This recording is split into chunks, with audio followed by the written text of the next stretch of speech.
1993 criteria, which means you were diagnosed with, treated for, or tested for a chronic respiratory disease before 1993, then you go by the pre-1993 criteria, and your chest x-ray, your pulmonary function test, and your clinical course will be after 1993. If you do the post-1993, you have to have the Berlin PT test, and then just one of the others. So any person, all it takes is 1 day's exposure. Beryllium's target organ is the lungs, the liver, and the skeleton. So it's not just about the lungs, it works on the bones. It works on the liver. Cadmium works on the bones. Your osteoarthritis, all that is cadmium exposure as well. Then you would have some other isotopes that act like calcium once it gets in the body, so therefore it is for bone damage.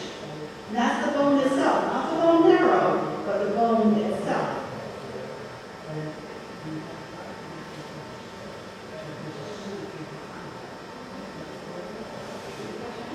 I guess I just wanted to say, you can be tested with the beryllium sensitivity test through the former worker program. There are a couple places to get tested for that. You need to be tested for that with either the BTLPT test, beryllium sensitivity test, or a lung lavage, or there are a couple ways to be tested. So that's another method of getting compensated for chronic illness.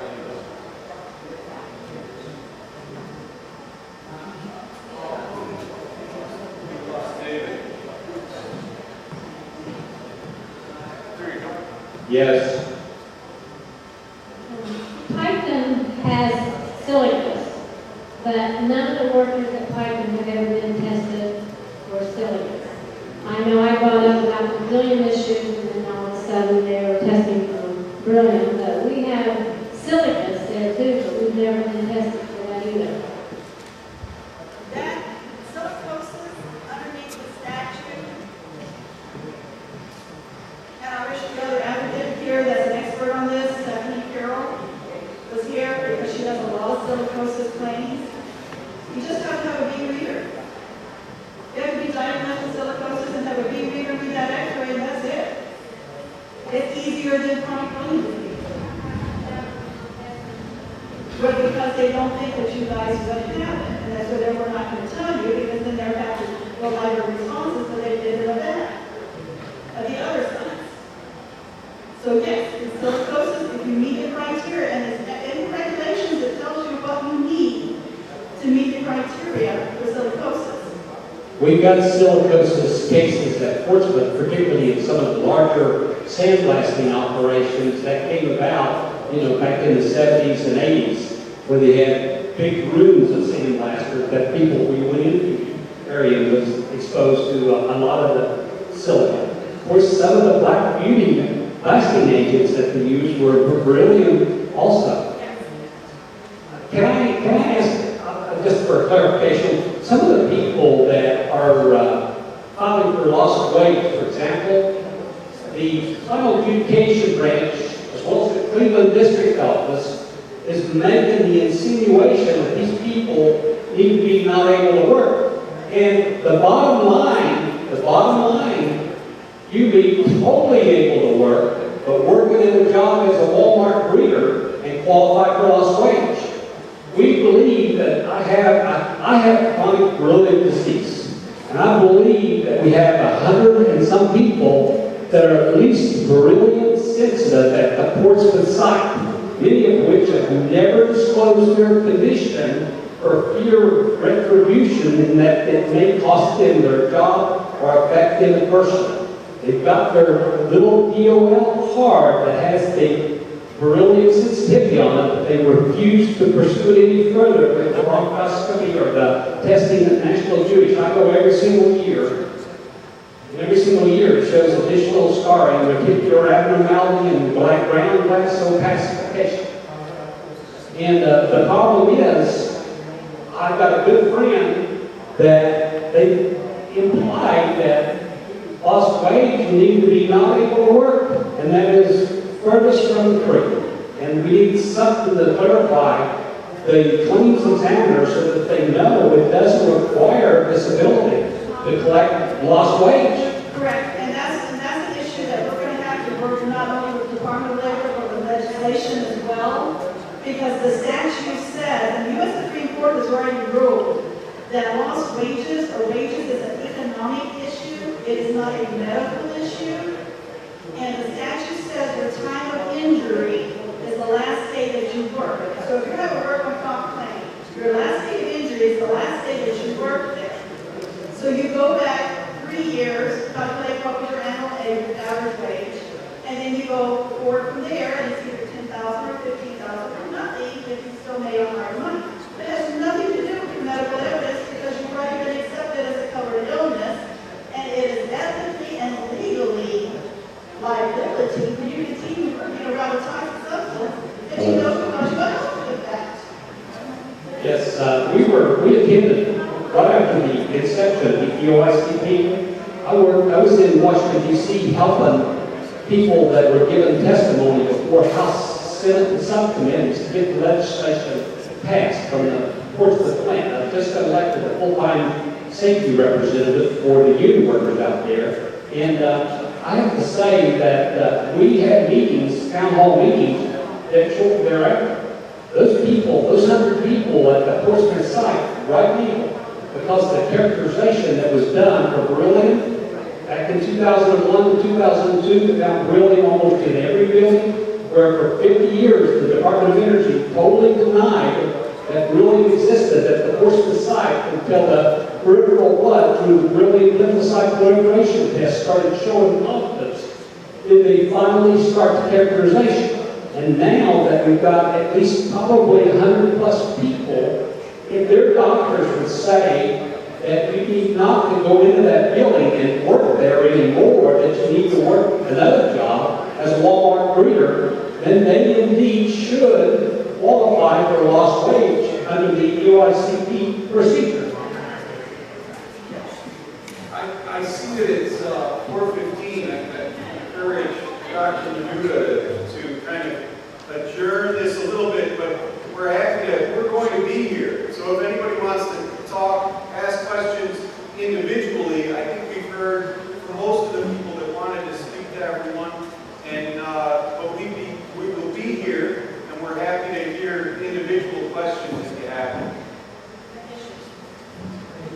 I very much appreciate it. This is a really strange one.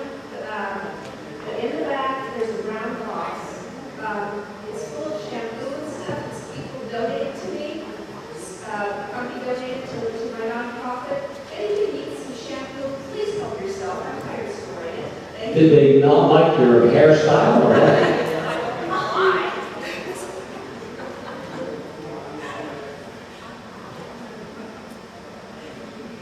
Anyway, you did a very good thing there. We do need to adjourn in the next 10 15 minutes. Let me just check 1:15.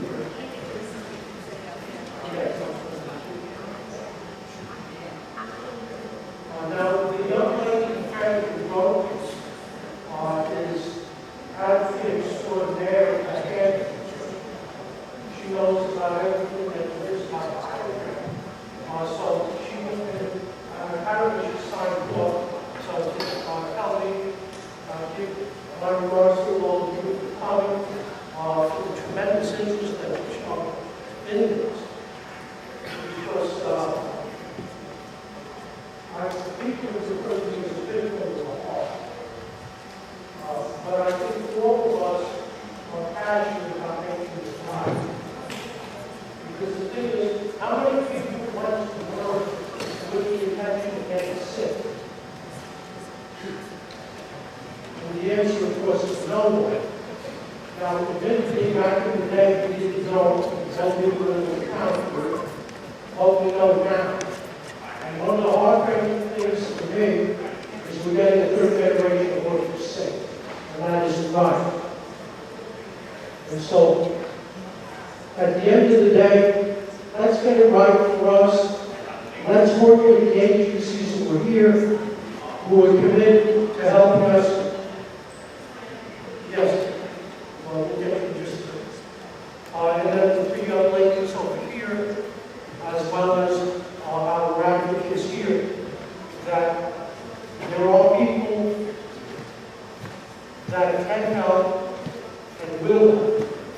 All you need to do is ask. Leo, go ahead. Yes, I'm going to produce from Huntington, West Virginia. And Huntington Pilot Plant, Congress Energy Company, has varied portions of uranium and nickel into the Piketon classified landfill. Radiation may contain contaminated the aquifer. And in the last week, I caught a 2-head catfish out of the Ohio River. And one head had 2 eyes. The other one had 1. I'm sorry. One had 2 eyes, the other one had 3. And I caught this at the Harrison Front Park in Huntington. I am concerned about the continued contamination in Huntington, whether the residue remains at the Drifts Hollow landfill site in Huntington.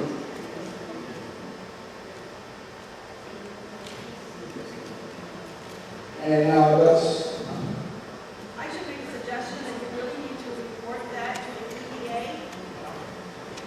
You need to report that to the EPA.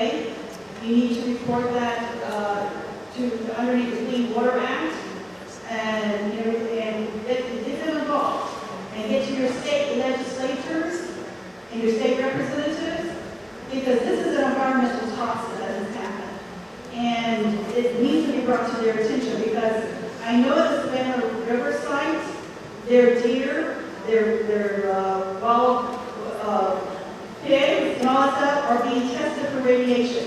They have hunters go in there, but they cannot release it because to meet them because of the radiation over the animals. And they went into the Savannah River. So you need to go and have these people go to your wildlife and fishing division, government division, and report it to them as well. Yes, and one thing I'm trying to make you aware of. I'm from Cleveland. I was born in Cleveland. You got to hold the river, caught on fire because of the toxin. Now the fish are just starting to come back. I don't want to see that happen to the Ohio River. Beware of Thank you. I want to comment on that Huntington plant too. There's a lot of sick workers there that's been calling me and talking to me.